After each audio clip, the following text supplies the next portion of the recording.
Mutton কারিটা আমার হয়ে এসছে, এবার আমি নামিয়ে নিব। এবার দেখা যাক আমি কিভাবে রান্না করি। রান্না করব মাটন কারি। মাটন কারিটা আমি প্রথমে এই যে লেবুর রস দিয়ে ভালো করে ধুয়ে নিচ্ছি। অনেকেই খাসির মাংস খেতে পারে না, গন্ধ লাগে। লেবুর রস দিয়ে যদি মাখিয়ে ভালো করে ধুয়ে নেওয়া যায় তাহলে এই গন্ধটা আর থাকে না। তাই আমি কড়াইতে যতটুকু মাংস সেই পরিমাণ আমি তেল দিয়ে নিচ্ছি, যতটুকু লাগে। পেঁয়াজ কুচানো, এবার আমি মাটনগুলো দিয়ে দিলাম। মাটনটা সিদ্ধ হওয়ার জন্য আমি একটা জয়ফলের অর্ধেকটা গুঁড়া করে নিয়েছি, সেটা এখন দিয়ে দিব।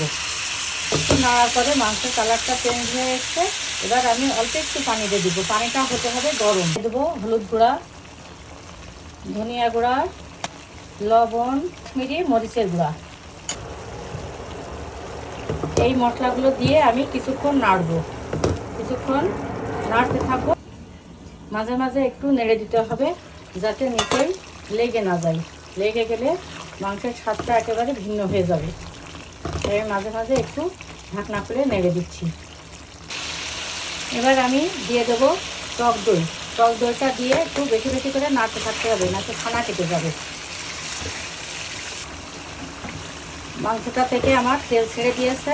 এবার আমি সিদ্ধ হওয়ার জন্য পানি দিয়ে দিব। সেই পানিটাও হতে হবে গরম পানি।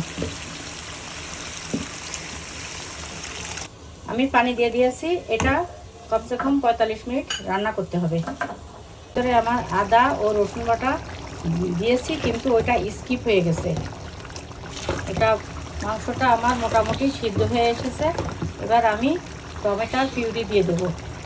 পিউরিটা আগে দিলে মাংসটা সিদ্ধ হতো না, তাই আমি সবার শেষে দিয়েছি।